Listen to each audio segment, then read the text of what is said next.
The raindrops are nectar to the thirsty lips of Mother Earth. The eager home planet of ours surrenders herself to the loving embrace of the heavenly gush. There are new hopes of life. Here is the awakening of a village. Gandhiji, the father of our nation, had glorious dreams of Gram Swaraj, or self-reliance in the villages. The Karakulam village panchayat is rising to the occasion to fulfill his dreams. The Karakulam village lies about 6 kilometers north of the city of Thiruvananthapuram. It sprawls over 25.1 square kilometers. The Karakulam panchayat has 22 wards under its control. No one entering the Karakulam village will miss the musical notes. Loud and clear, this musical welcome announces the panchayat's appreciation of the important role of the arts as an effective vehicle for cultural growth of a community. This recognition led them to give shape to the concept of a Kalagramam. It provides an avenue for promoting the artistic expression of the local people. Free lessons are offered in rural art forms, including musical instruments that range from the traditional mridangam and violin to the modern electronic keyboard.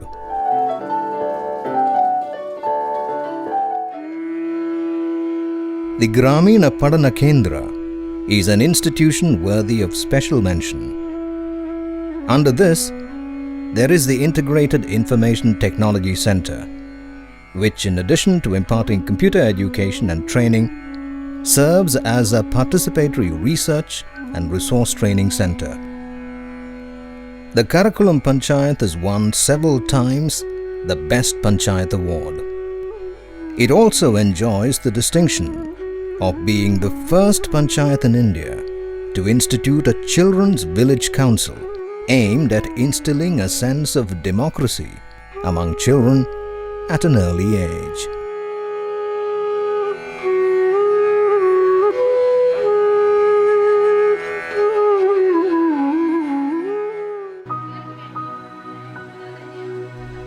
The Karakulam Panchayat consists of Gramasabhas, which are functioning very efficiently.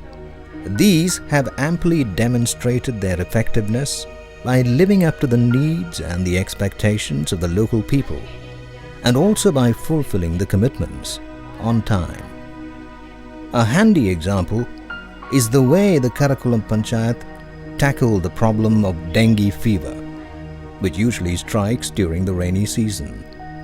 First of all, the president of the panchayat called a meeting of all the ward members. At this meeting, the vice president briefed the participants on dengue fever and similar other infectious diseases accompanying the rainy season, and elaborated the principles and practice of hygiene required during those times. Then it was the turn of the members to present the problems faced in their respective wards with regard to health and hygiene.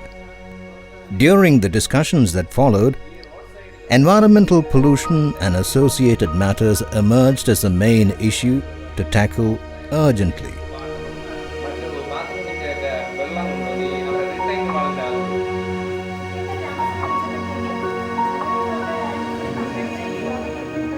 Finally, they reached a consensus that awareness on these issues should be created among the people. It was decided to convene the Gramasabha in each ward to decide further action.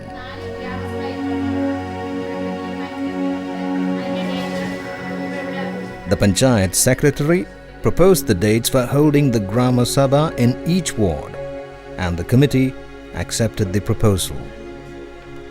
The Gramasabha meetings in all the 22 wards were to be completed over a period of 6 days. The formulation and execution of all plans should necessarily have the active participation from the Gramasabhas. Each Gramasabha is vested with the authority to decide on what development activities and welfare measures are to be pursued and in which part of the ward. സാധാരണഗതിയിൽ നിസ്സഹായരാണ്, കാര്യമായിട്ടുള്ള സാങ്കേതിക പരിജ്ഞാനങ്ങളൊക്കെ കുറവാണ് എന്ന് നമ്മൾ ധരിക്കുന്ന ജനങ്ങൾ, അവർക്ക് ആ പഞ്ചായത്തിൻ്റെ വികസനത്തിൽ മെച്ചപ്പെട്ട നിർദ്ദേശങ്ങൾ സമർപ്പിക്കാൻ കഴിയും എന്നുള്ളത് കഴിഞ്ഞ കാലത്തെ അനുഭവമാണ്. അതിൻ്റെ വെളിച്ചത്തിൽ ഗ്രാമസഭ ശക്തമാക്കണം, ജനപ്രതിനിധികൾ അക്കാര്യത്തിൽ മുൻകൈയെടുക്കണം. മുഴുവൻ പേരെയും, പങ്കെടുക്കേണ്ടുന്ന മുഴുവൻ ആളുകളെയും പങ്കെടുപ്പിച്ച് അവരുടെ പ്രദേശത്ത് നടക്കുന്ന വികസനത്തെ സംബന്ധിച്ച് അവരുടെ അഭിപ്രായങ്ങൾ കേട്ട് ശരിയുണ്ടെന്നുണ്ടെങ്കിൽ അംഗീകരിക്കാനും തെറ്റാണെന്നുണ്ടെങ്കിൽ അവരെ ബോധ്യപ്പെടുത്താനുമുള്ള ബാധ്യത ജനപ്രതിനിധികൾക്കുണ്ട്. ആ വഴിക്ക് നമ്മളുടെ വികസനം മുന്നോട്ട് കൊണ്ടുപോകാനാകൂ. അതുകൊണ്ട് ഗ്രാമസഭ അതിനെ ശക്തിപ്പെടുത്തുക എന്നുള്ളത് വികസന രംഗത്ത് തദ്ദേശ ഭരണ സ്ഥാപനങ്ങളുടെ മുഖ്യ ചുമതലയായിട്ട് മാറണം.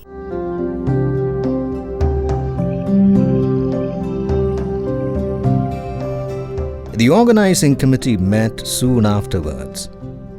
It is responsible for ensuring the successful working of the Gramasabhas. This committee includes members of the Kudumbashri units and the office bearers of voluntary, political and cultural organizations. The 73rd Amendment to the Constitution defines the Gramasabha as the most basic unit of our democratic system.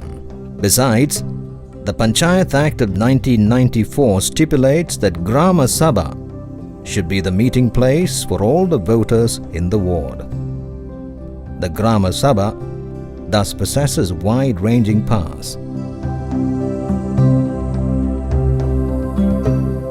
At the organizing committee meeting, it was decided to convene a meeting of Gramasabhas.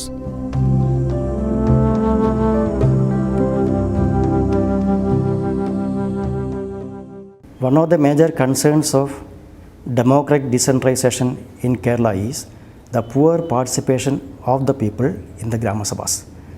The success of democratic decentralization largely depends upon vibrant Gramasabhas. In order to make the people's participation in the Gramasabhas a reality, the elected representatives and officials have to play a major role. Taking this into consideration, KILA is organizing variety of training programs. In all our training programs, the methodology and strategy for organizing the Gramasabhas are dealt in detail. Moreover, we have developed certain handbooks and training materials to be given to these functionaries. Once the date and venue for the meeting are decided, the next step consists in communicating the information to all the people through announcements on display boards, personal invitation, and also by distributing printed handbills.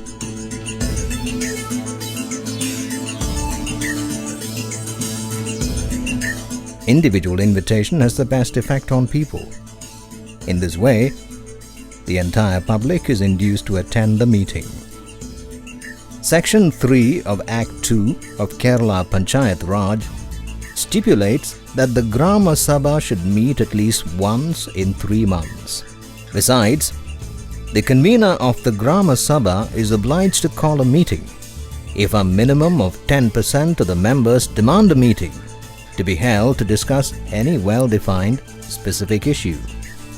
The Gramasabha also has the power to suggest items for the inclusion in the agenda of the Panchayat Governing Council meeting. Advance notice should be widely communicated to the public, giving clear information on the agenda, date, time, and venue. The time of the meeting should be between 8 a.m. and 6 p.m. The venue should have adequate space to accommodate all the participants. It is the convener's responsibility to make sure that the notice concerning a meeting reaches every house in the ward. A convener who fails to organize the meeting twice in succession will be forced to step down from office.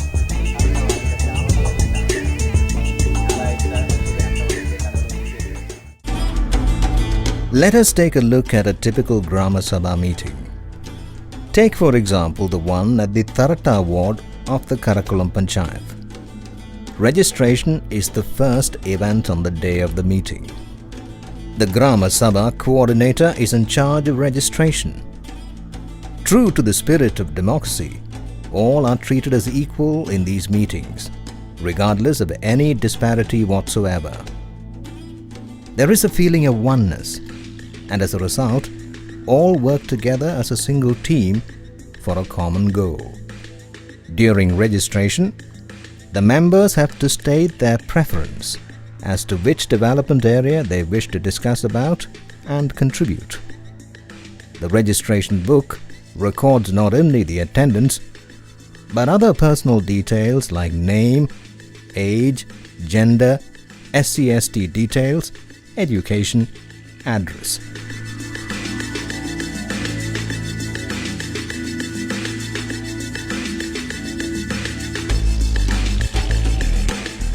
In this particular Gramasabha meeting, the participants happen to be predominantly women.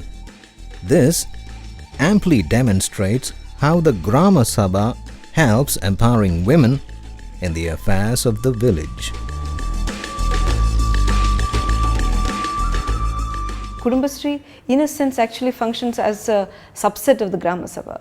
It is a neighborhood group, and a neighborhood group in which all the issues, many of the issues which will reach the Gramasabha get discussed.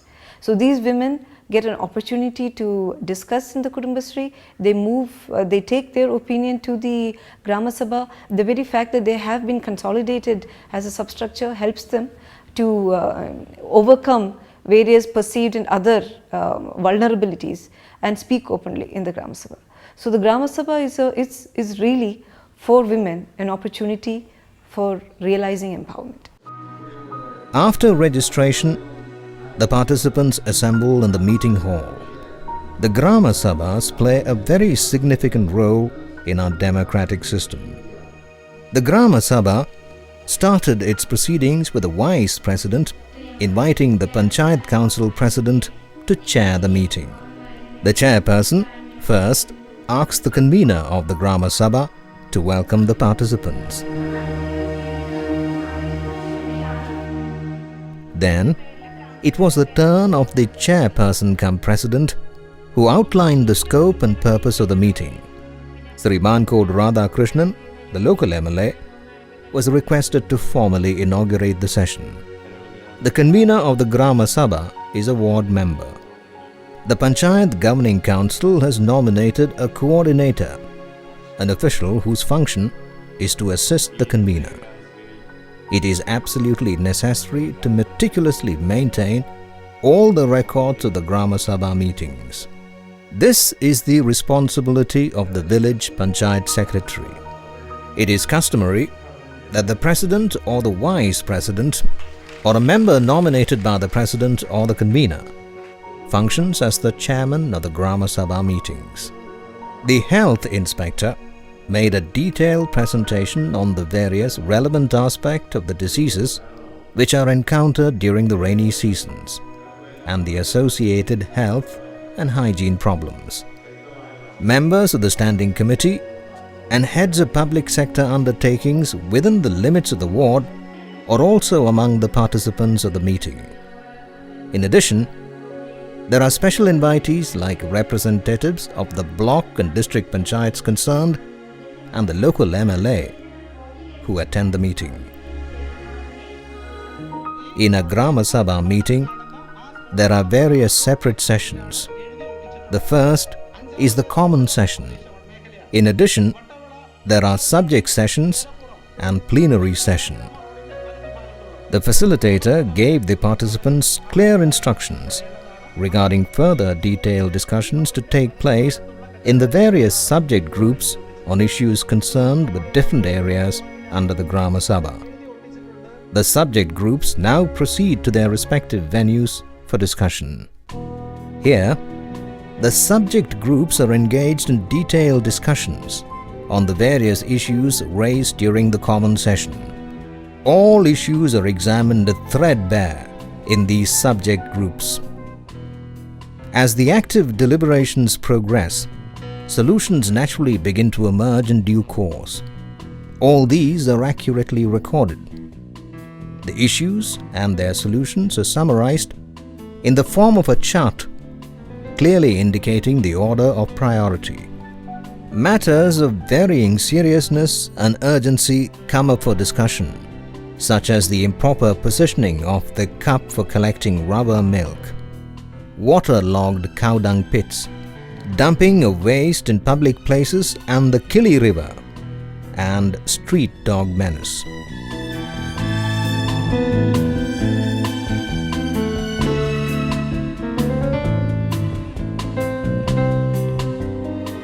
The outcomes of these discussions are recorded by the group convener.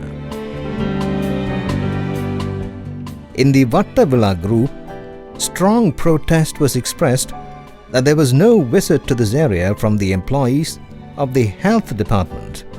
The participants insisted that the representative from the health department should visit every house at least once a month. The problem of pollution of the Kili River was highlighted as an urgent issue. There was an insistent demand that the river, serving the people as a vital artery, should be immediately cleaned up and always maintained free of pollution. As for Kalagramam, millipede menace was what bothered the people most and required immediate action. Besides, it was decided to celebrate Cleanliness Day. There was also strong complaint against the waste from hotels being dumped into the Kili River and against waterlogged roads in Kalagramam.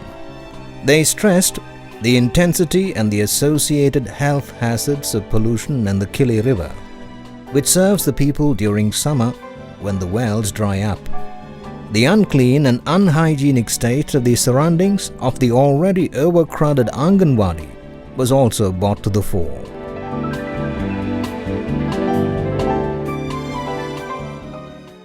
നമ്മുടെ രാജ്യത്തിന് സ്വാതന്ത്ര്യം കിട്ടിയതിന് ശേഷം പരിഹരിക്കപ്പെടാതെ കിടക്കുന്ന സാമൂഹ്യ പ്രശ്നങ്ങൾ, വികസന പ്രശ്നങ്ങൾ എല്ലാം ചർച്ച ചെയ്യപ്പെടുകയും പരിഹാരം കണ്ടെത്താൻ വേണ്ടിയുള്ള പരിശ്രമം നടത്തുകയും ചെയ്യുന്ന വേദികളായി ഇന്നിപ്പോൾ കേരളത്തിലെ ഗ്രാമസഭകൾ മാറിയിട്ടുണ്ട്.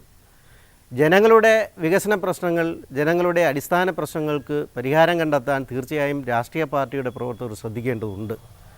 ആ നിലയിൽ ഗ്രാമസഭകളെ ശക്തിപ്പെടുത്തിക്കൊണ്ട് സാമൂഹ്യമായി പിന്നോക്കം നിൽക്കുന്ന ജനവിഭാഗങ്ങളെ അടക്കം ഗ്രാമസഭകളിലേക്ക് കൊണ്ടുവന്നുകൊണ്ട് അവരുടെ അടിസ്ഥാന പ്രശ്നങ്ങൾക്ക് പരിഹാരം കണ്ടെത്താൻ ഗ്രാമസഭകളെ പ്രയോജനപ്പെടുത്താൻ രാഷ്ട്രീയ പ്രവർത്തകർക്ക് ഒരു പ്രധാനപ്പെട്ട പങ്ക് വഹിക്കേണ്ടതായിട്ടുണ്ട്.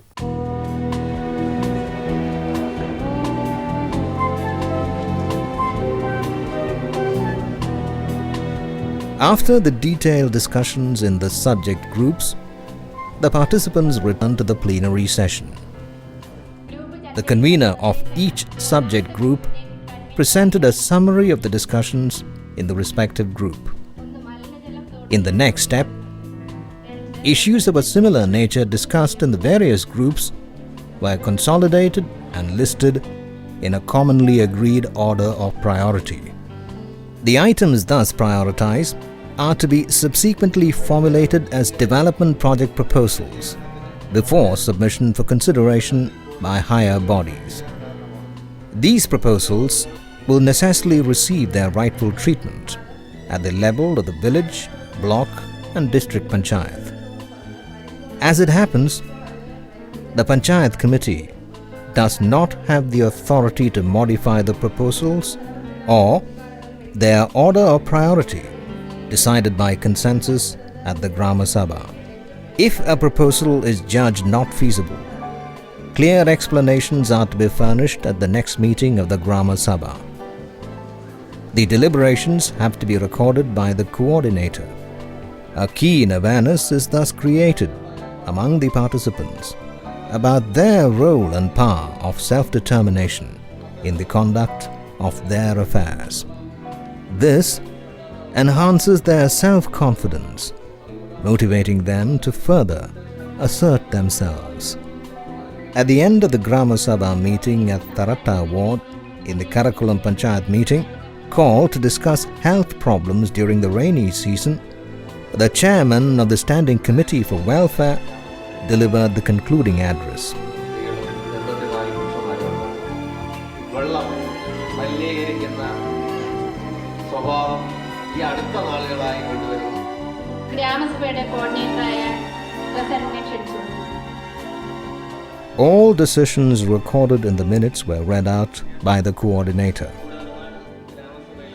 A sense of participation in decision-making process reinforces people's faith in the democratic system. Finally, the chairman accords a seal of approval of the decisions taken in the Gramasabha for further action. This concludes one full session of the Gramasabha.